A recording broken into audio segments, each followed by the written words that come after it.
به شما. سلامت باشید.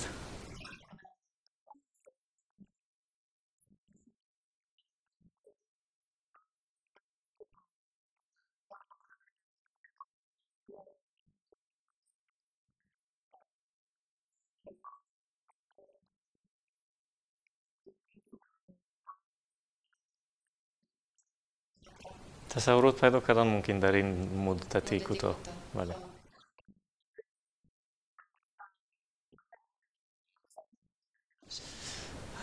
بله، چندین نفر رو من در این مسئله من بیشتر با نفرانی که دیرتر نابینا شدگان با آنها سر و کار کردم، زیرا که آنها در مکتب‌های میانه مخصوصی نابینایان تحصیل کردگی نیستند از با این خط.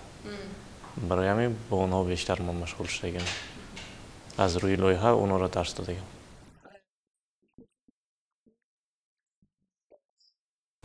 یک خصوصیت مخصوصی خودش دارد که با هر یک در آموزاندن خط برایل با هر یک نفر انفرادی باید کار کرد. مثلا اگر برای شخصی نابینا یگان حرف آموزانی در تخته نویسی از روی همو کند، یک اندازه کودکی که کمتر ایتر است، کمتر ذهنش تیزتر است، در آن برداشت کردن میتونه. اما که شخصی نابینا تو نزدش رفته و همو نقطه ها را شخصا نشان داده و این نکنی نمیتونه که آموزه.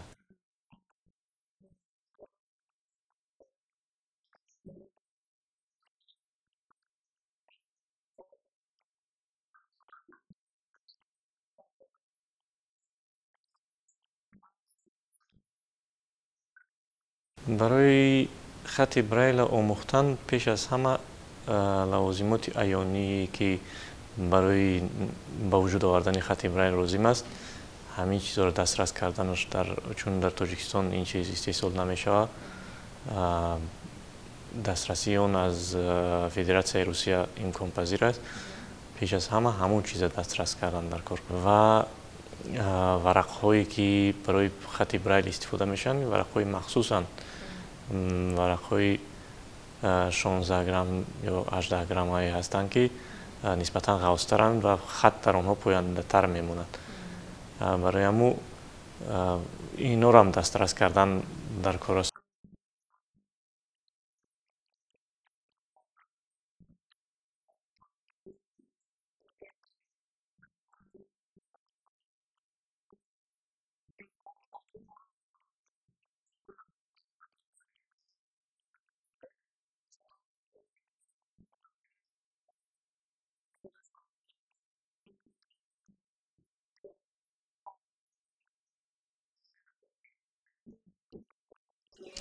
این تخته مخصوص برای کودکای در ابتدا خط برایل می‌آموختگی لازم است، برای اون که شکل همو حرف ها را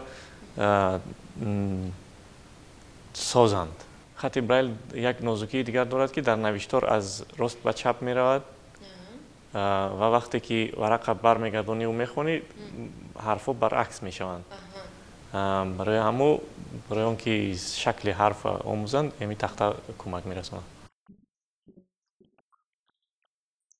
برای اون که خط برایل آموزیم، اول پیش از همه باید در همین اسبابی که نزد ما ایستاده است این پریبار نام دارد.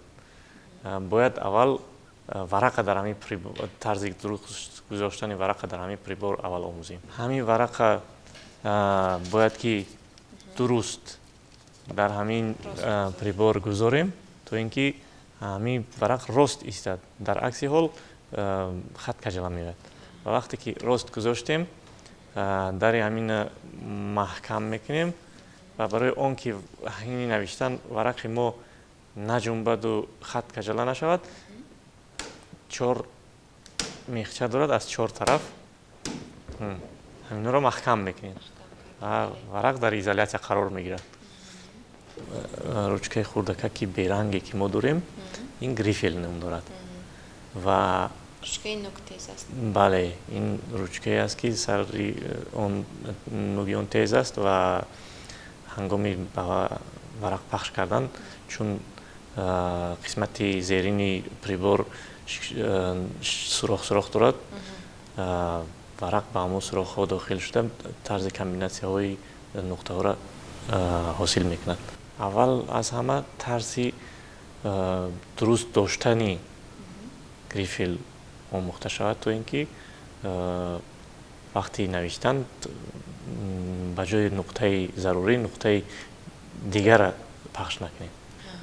барои ҳамин мустаҳкам ҳамин хел дошта мешавад грифел ва ҳар як хоначаи ҳамин прибор як символро ифода мекунад, як аломат. бале ва ҳамин тарз навишта мерем.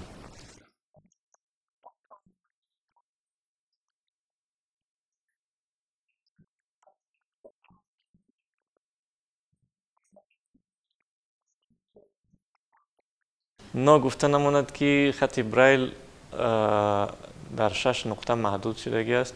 пеш аз брайл ҳам дигарон ин гуна хатҳоро ихтироъ карда буданд, масалан валентин гаюи ки хати релефӣ буд ва бо он таълим омӯхтан нисбатан душвортар буд, чун маводҳои бузургтара талаб мекард. барои ҳамин луи брайл фикр кард ва баромад ки ҳамин хати брайла дар 6 нуқта маҳдуд кунад ва ҳамин 6 нуқта аз 63 комбинатсия иборат аст, яъне 63 тарзи ҷойгиршавии нуқтаҳо ки ҳар яки он аломатеро ифода мекунад.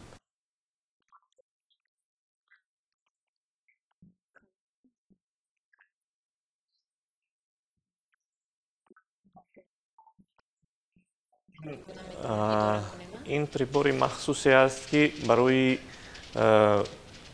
ба навиштан одат кардани дасти шахсони нобино истифода бурда мешавад ва ин қалами махсуси он дар нӯги он магнит ҷойгир аст, оҳанрабо. ва вақте ки дилхоҳ сурох наздик мешавад, нуқтаҳоро аз зер кашида берун мебарорад ва ҳамин хел ягон комбинатсияро аз рӯи ҳамин месозем ва дар сурати нолозим шудан аз боло пахш мекунем, бо ҳамон нуқта ворид мешавад дар ҷош, яъне хаторо ислоҳ мекунем.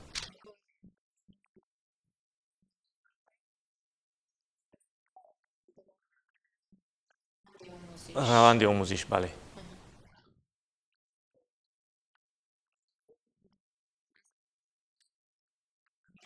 ҳозир мо дар вақти омӯзиш танҳо бештар ин приборе ки ҳаст, ин ҳамчун лаҳзаи тафриҳӣ барои аст хонанда ки як андоза истироҳат кунаду ҳам соати истироҳаташ беҳуда ҳам нагзарад ва ҳам меомӯзад, ҳам истироҳат мекунад. ва барои омӯзиш бештар мо анамин прибору грифел ва анамин тахтаро бештар истифода мебарем.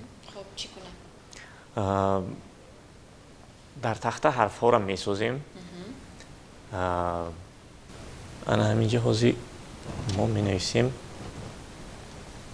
менависем шаҳло. хоб барои ҳарфи осонтар ҳарфи ҳ сохтанаш осон, фақат нуқтаи дуюму сеюма мегирем, дигар нуқтаҳо ҳастанд. ана ин тарафи чапа, тарафи роста мо пурра гирифтем ва тарафи чап дар ҷош истодааст. анака ҳарфи охиронро мо месозем.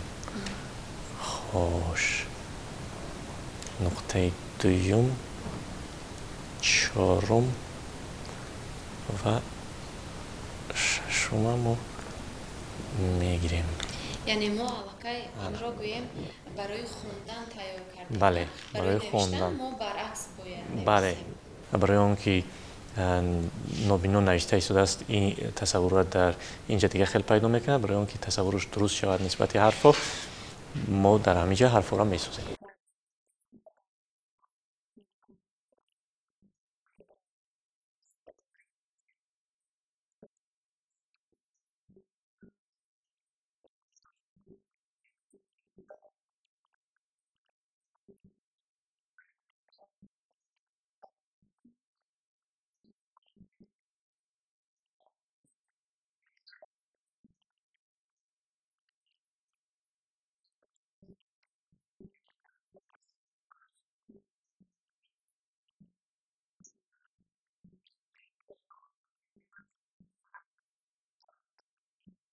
برای کودکان چاپ میشن اونا خطای فاصلوی دارن، یعنی که بین فاصله وجود دارد بین خطها، ولی کتاب برای اون که تو اینکه تیزتر کودک دستش عادت کند حرفا را جدا کرده تواند و بعدا بله بله وقتی که کودک این جدا کردش دست وقتی که کودک عادت کرد الکی از صنف 2-3 خطا جفت میشوند.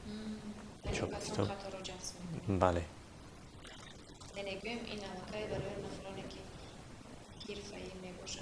بله همون گونه‌ای که حضور در تیتول هست نه جفت هست، این خطا با هم دیگر جفت هستند.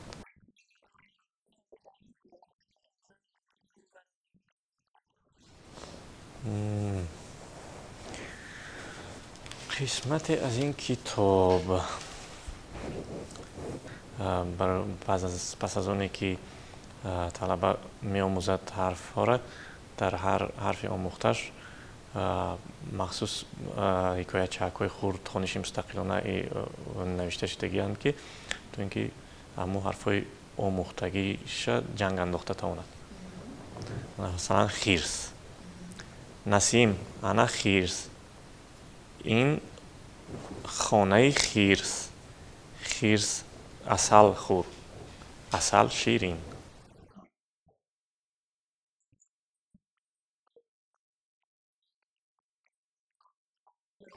با 2 انگشت، مثلا انگشتی اول هر 2 دست رو روی خط میگذاریم، انگشت چپ انگشت اشارتی دست چپ تا نیمی خط می رود، باقی مانده را انگشت اشارتی دست راست می خواند و انگشت اشارتی دست چپ اومده خطای دیگری را یافته می ماند. بیشتر حسیات انگشت اشارتی بلندتر است، برایم بیشتر انگشت اشارتی را استفاده می برم. پیش از همه برای نوبینا حرف ا آموخته می شود که یک نقطه دارد و در سر خط همون نقطه ها جایگیر است، همون خط همون حرف برای ما اول حرف ا را می آموزند و برای اون که دستی کودک نابینا عادت کند در روی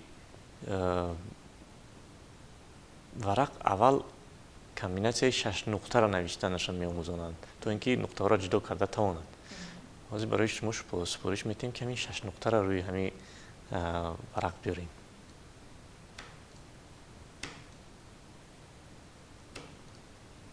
اکچت باز از بالا به پایان. آها نه شما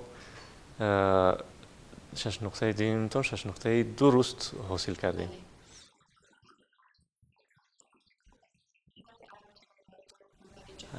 حرف ا رو برای حرف ا نوشتن شما نقطه یکم رو باید یابید و پخش کنید.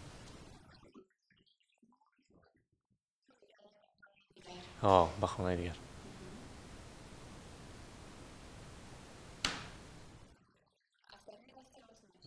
بله درست شما الکی فهمیدین که از طرف راست باید حساب شود. و دویم حرفی که می آموزند کدام است؟ دویم حرفی که می آموزند حرف ل است.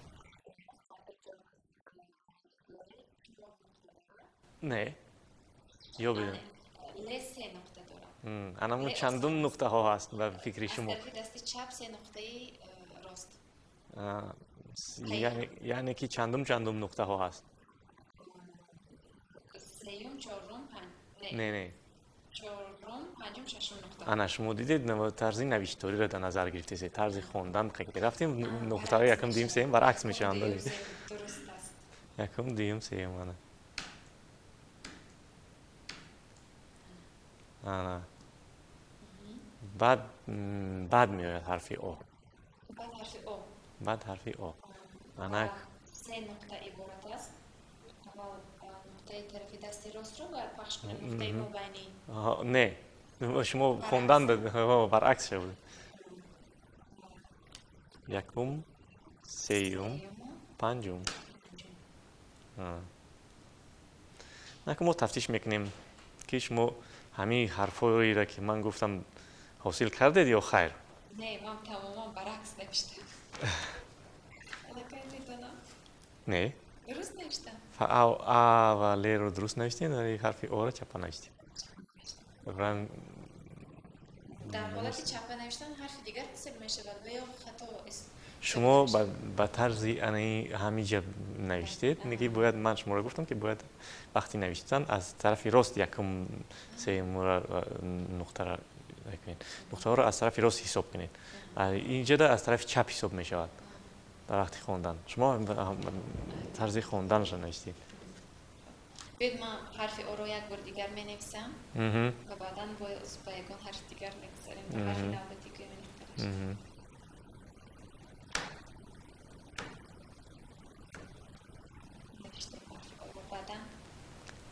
баъдан ҳарфи ре. ре меояд, бале. Якум, дуюм. Якум аз тарафи шумо? Ман дигар намегум шумода. Дуюм. Сеюм. Панҷум.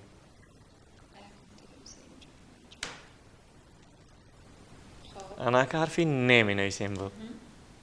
Якум, сеюм, чорум, панҷум.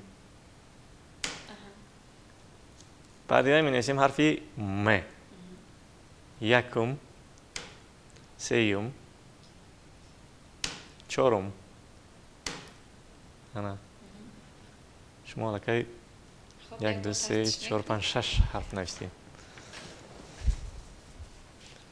ора дуруст карден, ре дуруст навиштен, не ме дуруст навиштен. агар ҳозир ман ҳамин ҳарфро дар иҷа менавистам, шумо дуруст менавистед. Бале, медидам аллакай нодуруст навиштем.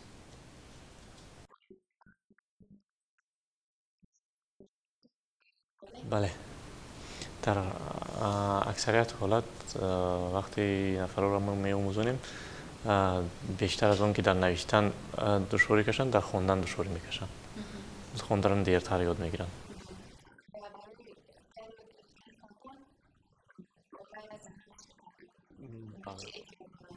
барои хубтар ёд гирифтани хондан, ҳиссиёти даста баланд бардоштан дар кор, барои ин мо чӣ кор мекунем? Мо дар як зарф се намуди донагиро махлут мекунем ва бе ёрии чашм бояд бо даст ҳамон нафар ҷудо кунад ҳамо донагиро аз ҳамдигар.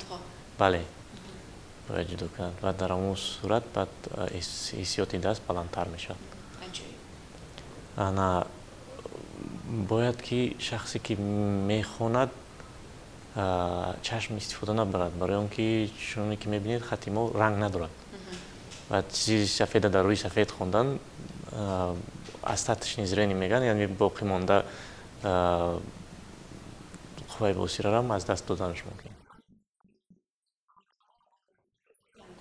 бале, бояд танҳо бо эҳсос кардани бо даст бо ҳисси ломисақатӣ ҳарфҳоро фарқ карда хонда тавонад.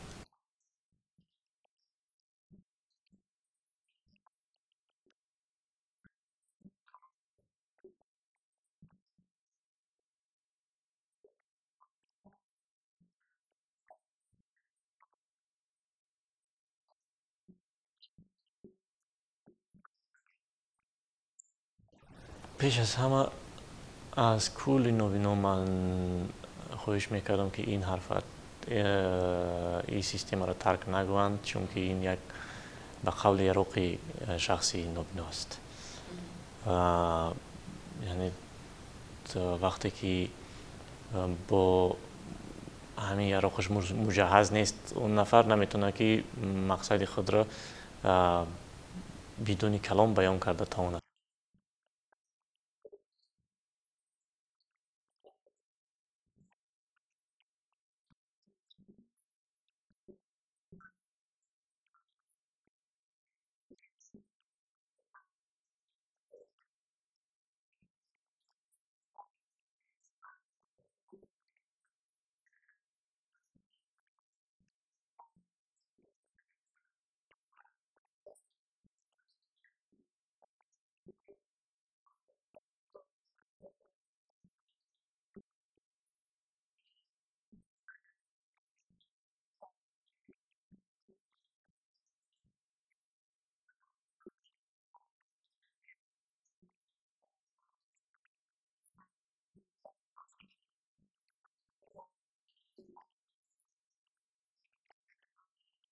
سلامت باشین. ما می‌نداریم از اون که از خط برایلی ما یاد کردین و شاید همین برنامه سبب میشه نفرایی پیدا میشن که تو اینکه دستگیری کنن مورا که ما بغیر از کتاب‌های تعلیمی باز کتاب‌های بدیهی هم ادبیات بدیهی هم جاری کنیم در تاجیکستان تا اینکه نسل نورس به این چیز نماند.